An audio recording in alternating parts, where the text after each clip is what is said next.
You know how I always tell you that Nigeria does not run on power and it runs on irony and all of that? At this point, we cannot even run on anything because there's no gas to it. Walk with me.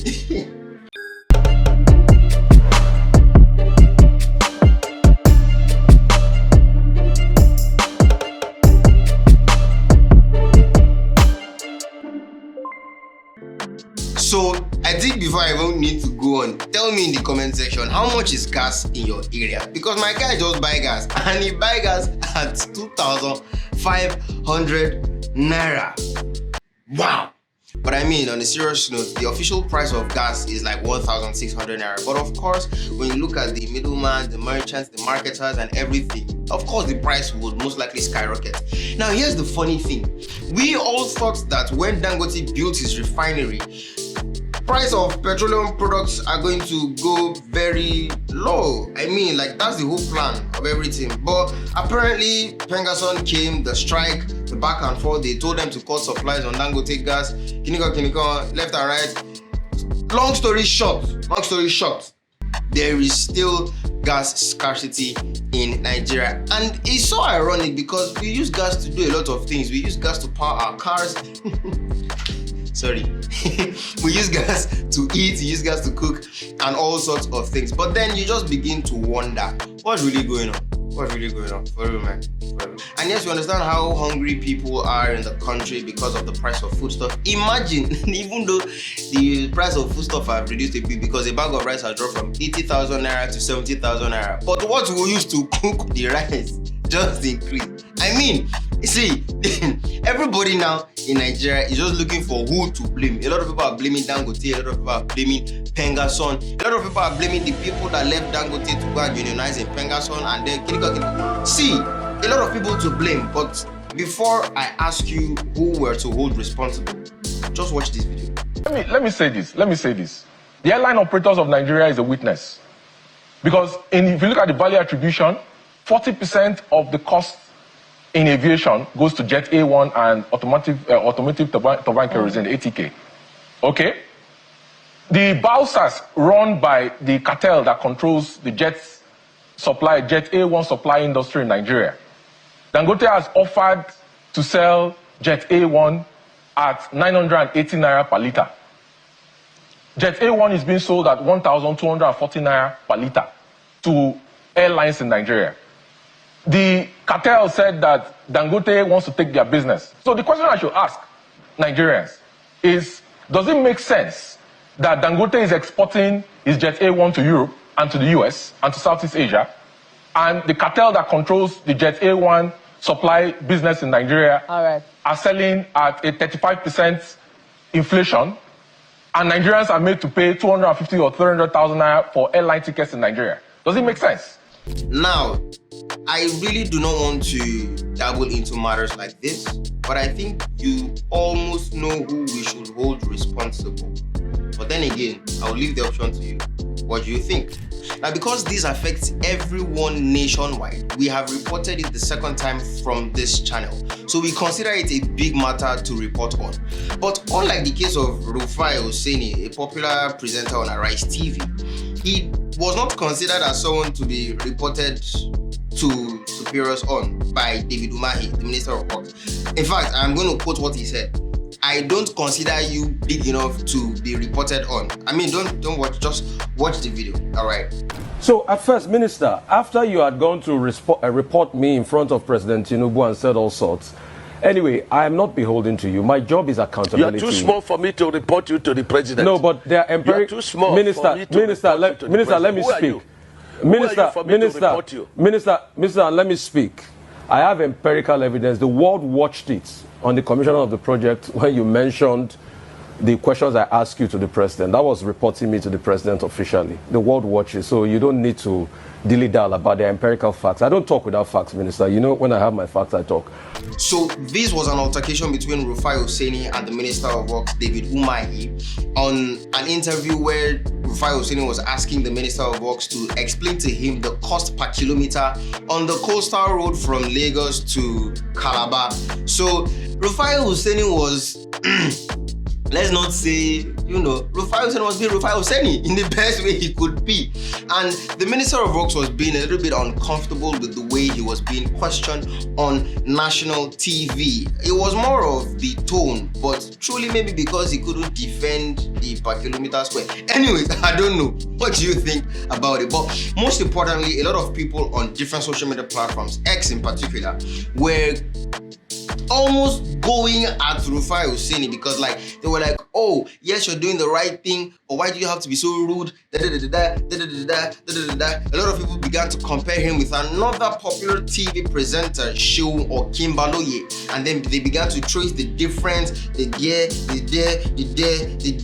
lot of people are saying, no, I like Rufai. A lot of people know what Rufai is doing is not journalism, it's not professional. A lot of people are saying he should be studying animals because that's what he graduated with, so he should be interviewing animals, not human beings. Anyway, I don't know.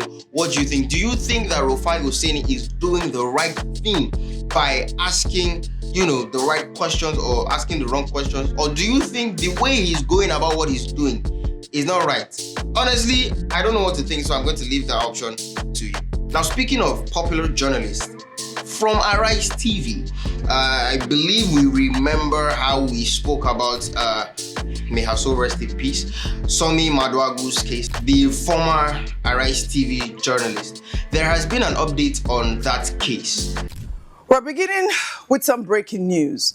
The FCT police have arrested 12 suspects in connection with the robbery that led to the tragic deaths of Arise News anchor Somtochukwu Christel Maduagu and security guard Barnabas Danlami at Unique Apartment, Kantakbe District on September 29th.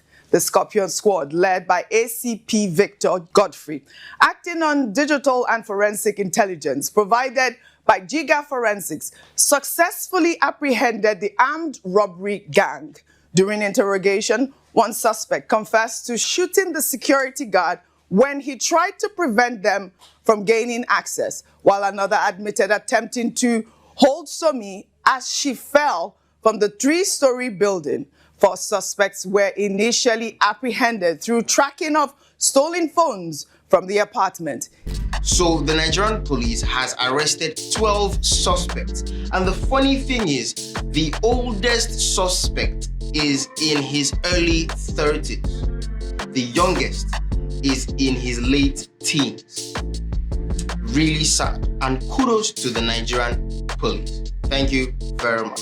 I believe they're going to get to the end of this, but then again, it's just a belief. I don't have any comment, but objectively, I believe we can all say good job to the Nigerian police. Thank you very much.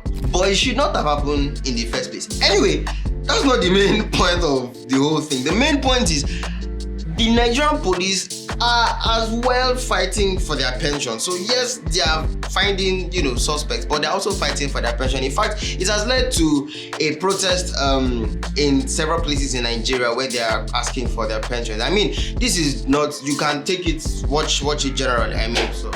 We are here, we have been here since on the 29th of October to embark on this peaceful protest to press home our demand for total exit from the satanic, fraudulent, and inhumane contributing pension scheme that the federal government has imposed on us. This scheme has led to the death of many police officers because of lack of care, no money. My brother, it will interest you to know that ASP who served 35 years and retired. What they gave to him is 1.5 million.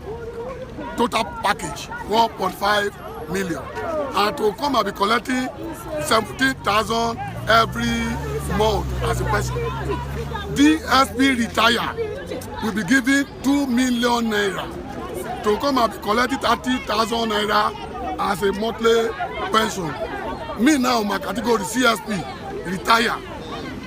3 million naira.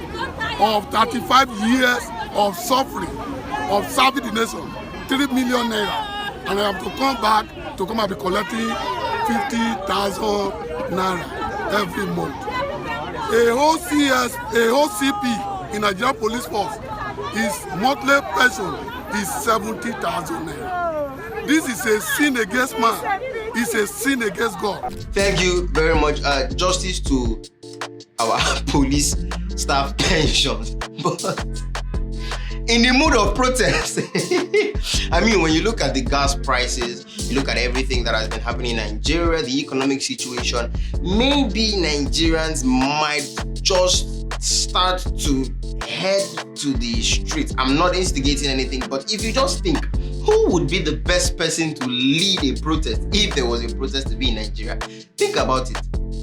Now, as the police officers are protesting for their pensions to be paid, of course, we still have another protest going on in Enugu where N.A.T students, which is the Medical Association of Nsukka, are protesting an increment in school fees by 30,000 naira. And of course, the way things are looking in that place is somewhat messy.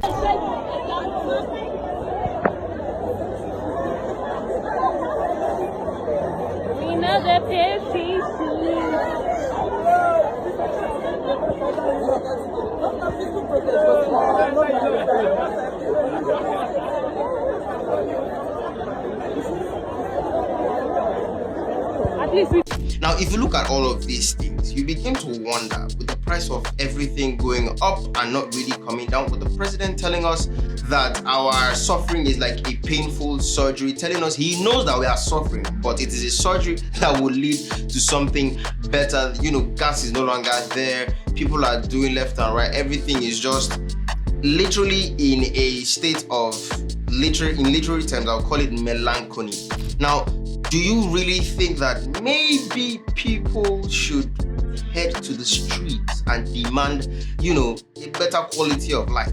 Now, if you think that, you know, without me instigating anything, the first question that will come to your mind is, who do you think should actually lead a protest in Nigeria? You know, someone that has a track record in taking protests. He was a former SUG president. I think he's still aspiring to be a president. Sorry, not SUG, like normal president. Of course, there is none other that comes to your mind than Omoyele Sowore. The 2023 presidential candidate has instigated or even declared, sorry, I'm a Yoruba boy, all right? Yes, so I can say Ifun. He has even declared that he's going to go on a protest, or he's going to lead a protest on the 20th of October 2025. Does that ring a bell? Now, if your mind goes to October 20th, 2020, and that is what Omoyele Sowore wants to lead, you're probably wrong, because his protest is not the NSAS protest. No, his protest is to protest the release of Nnamdi Kanu. It's very easy here today, and this is our sixth market in 2 days. This is the sixth market we are visiting in 2 days to mobilize people to free Nnamdi Kanu on Monday. But that tells you a lot, because you begin to wonder, why is he not joining the people to, you know, do an NSAS memorial, you know, walk? Why does he want to lead another protest in the East? Why is he even leading a protest when that day is literally a solemn day? You know, and a lot of people have now been coming after him because, Egbon, you just came out of prison from one protest to another. Now you want to lead another protest. And then a lot of people are now saying that maybe he is actually working for some people in power that we might not want to, you know, the cartel, not the one of Bengason this time, but the cartel, allegedly, all right? You know, I didn't say anything, but that's what people are saying. But again, this just tells you why people call him a cashivist.